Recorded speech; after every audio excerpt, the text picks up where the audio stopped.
ಎಲ್ರಿಗೂ ನಮಸ್ಕಾರ. ಶ್ರೀ ಗುರು ರಾಘವೇಂದ್ರ ಮೋಟಿವೇಶನಲ್ ಚಾನಲ್ಗೆ ಸ್ವಾಗತ, ಸುಸ್ವಾಗತ. ಇವತ್ತಿನ ವಿಡಿಯೋದಲ್ಲಿ ಭೀಮನ ಅಮಾವಾಸ್ಯೆ ದಿವಸ ಗ್ರಹಣ ಬಂದಿದೆ ಅಂತ ಹೇಳ್ತಾ ಇದ್ದಾರೆ ಅಲ್ವಾ. ಹಾಗಾಗಿ ಗ್ರಹಣ ಬಂದಿರೋದ್ರಿಂದ ನಾವು ದೇವರ ಮನೆಯನ್ನೆಲ್ಲ ಕ್ಲೀನ್ ಮಾಡ್ಬೋದಾ ಬೇಡವಾ, ಕ್ಲೀನ್ ಮಾಡೋದಕ್ಕೆ ಈ ಥರ ಯಾವ ದಿನ ಕ್ಲೀನ್ ಮಾಡ್ಕೋಬೇಕು, ಈ ಸೂರ್ಯಗ್ರಹಣ ನಮ್ಮ ಭಾರತದಲ್ಲಿ ಗೋಚರ ಆಗ್ತಾ ಇದೆಯಾ, ಹಾಗೆ ಗ್ರಹಣದ ಸೂತಕವನ್ನು ನಾವು ಆಚರಣೆ ಮಾಡಬೇಕಾ ಬೇಡವಾ ಅನ್ನೋದನ್ನು ಸಂಪೂರ್ಣವಾಗಿ ಇವತ್ತಿನ ಈ ವಿಡಿಯೋದಲ್ಲಿ ನಿಮ್ಮೆಲ್ರಿಗೂ ತಿಳಿಸಿಕೊಡ್ತಾ ಇದ್ದೀನಿ. ಹಾಗಾದರೆ ವಿಡಿಯೋ ಶುರು ಮಾಡೋಣ. ಶ್ರಾವಣ ಮಾಸ ಆರಂಭ ಆಗೋದಕ್ಕಿಂತ ಮುಂಚೆ ಬರುವಂಥ ಅಮಾವಾಸ್ಯೆಯನ್ನು ನಾವು ಭೀಮನ ಅಮಾವಾಸ್ಯೆ ಅಂತ ಕರಿತೀವಿ. ಈ ಭೀಮನ ಅಮಾವಾಸ್ಯೆಯನ್ನು ಶ್ರಾವಣ ಅಮಾವಾಸ್ಯೆ ಅಂತಲೂ ಕೂಡ ಕರೆಯಲಾಗುತ್ತೆ. ಹಾಗೆ ನಾಗರ ಅಮಾವಾಸ್ಯೆ ಅಂತಲೂ ಕೂಡ ಕೆಲವರು ಕರೀತಾರೆ. ಇನ್ನು ಭೀಮನ ಅಮಾವಾಸ್ಯೆ ದಿವಸ ಪತಿಯ ಆಯಸ್ಸು, ಆರೋಗ್ಯ, ಅಭಿವೃದ್ಧಿಗೋಸ್ಕರ ಜ್ಯೋತಿರ್ಭೀಮೇಶ್ವರ ವ್ರತವನ್ನು ಮದುವೆಯಾಗಿರುವಂಥ ಹೆಣ್ಣು ಮಕ್ಕಳು ಆಚರಣೆ ಮಾಡ್ತಾರೆ. ಇನ್ನು ಈ ವರ್ಷ ಭೀಮನ ಅಮಾವಾಸ್ಯೆ ಆಗಸ್ಟ್ 12ನೇ ತಾರೀಕು ಬುಧವಾರ ದಿವಸನೇ ಸೂರ್ಯಗ್ರಹಣ ಬಂದಿದೆ ಅಂತ ಹೇಳ್ತಾ ಇದ್ದಾರೆ. ಹಾಗಾದರೆ ಈ ಗ್ರಹಣ ನಮ್ಮ ಭಾರತದಲ್ಲಿ ಗೋಚರ ಆಗ್ತಾ ಇದೆಯಾ, ನಾವು ಗ್ರಹಣದ ಸೂತಕವನ್ನು ಆಚರಣೆ ಮಾಡಬೇಕಾ ಬೇಡವಾ ಅನ್ನೋದನ್ನು ಇವಾಗ ತಿಳ್ಕೊಳ್ಳೋಣ. ಆಗಸ್ಟ್ 12ನೇ ತಾರೀಕು ಬುಧವಾರ ದಿವಸ ಗೋಚರ ಆಗ್ತಾ ಇರುವಂಥ ಸೂರ್ಯಗ್ರಹಣ ನಮ್ಮ ಭಾರತದಲ್ಲಿ ಗೋಚರ ಆಗ್ತಾ ಇಲ್ಲ.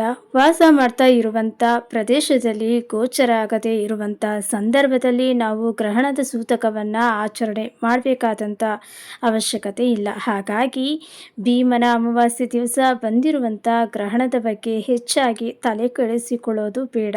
ನೀವು ಅಮಾವಾಸ್ಯೆಗೂ ಮುಂಚೆಯೇ ಎಲ್ಲ ದೇವರ ಸಾಮಗ್ರಿಗಳನ್ನು ತೊಳೆದು ದೇವರ ಮನೆಯನ್ನೆಲ್ಲ ಸ್ವಚ್ಛಗೊಳಿಸಿ ಅಮಾವಾಸ್ಯೆ ಪೂಜೆಯನ್ನು ಸರಳವಾಗಿ ಮಾಡಿ.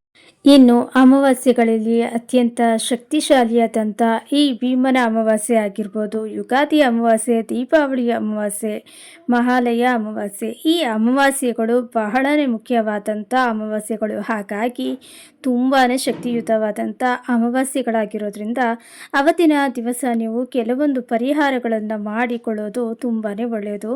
ಅಮಾವಾಸ್ಯೆ ದಿವಸ ನಿಮ್ಮ ಮನೆಗೆ ಹಾಗೆ ನಿಮಗೂ ಕೂಡ ದೃಷ್ಟಿಯನ್ನು ನೀವು ನಿವಾಳಿಸೋದು ಬಹಳನೇ ಒಳ್ಳೆಯದು.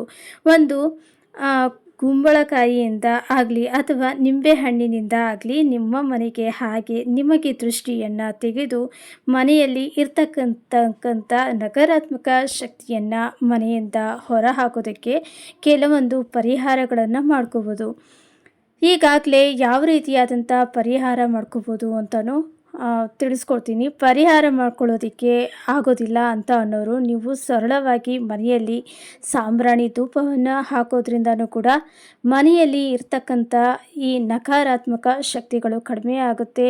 ಇನ್ನು ಅಮಾವಾಸ್ಯೆ ದಿವಸ ಯಾವ ಸಮಯದಲ್ಲಿ ಪೂಜೆಯನ್ನು ಮಾಡಬೇಕು ಅಂತಂದರೆ ಬ್ರಾಹ್ಮಿ ಮುಹೂರ್ತದಲ್ಲಿ ಪೂಜೆ ಮಾಡ್ಬೋದು ಅಥವಾ ಗೋಧೂಳಿ ಸಮಯದಲ್ಲಿ ಪೂಜೆ ಮಾಡ್ಬೋದು. ಆವತ್ತಿನ ದಿವಸ ಪೂರ್ಣ ಪ್ರಮಾಣದ ಅಮಾವಾಸ್ಯೆ ತಿಥಿ ಇರೋದರಿಂದ ನಮಗೆ ರಾಹುಕಾಲ ಒಂದನ್ನು ಬಿಟ್ಟು ಬೇರೆ ಯಾವುದೇ ಸಮಯದಲ್ಲಿ ಕೂಡ ನೀವು ಪೂಜೆಯನ್ನು ಮಾಡ್ಬೋದಾಗಿರುತ್ತೆ. ಇನ್ನು ಮನೆ ದೇವರ ಪೂಜೆಯನ್ನು ಕಳಸ ಸ್ಥಾಪನೆ ಮಾಡಿ ಹೇಗೆ ಪೂಜೆ ಮಾಡ್ತೀರೋ ಅದೇ ರೀತಿಯಲ್ಲಿ ನೀವು ಜ್ಯೋತಿರ್ಭೀಮೇಶ್ವರ ವ್ರತವನ್ನು ಮಾಡಿ ಪಾದ ಪೂಜೆಯನ್ನು ಆವತ್ತಿನ ದಿವಸ ಆ ಸಮಯಗಳಲ್ಲಿ ಮಾಡ್ಕೋಬೋದು.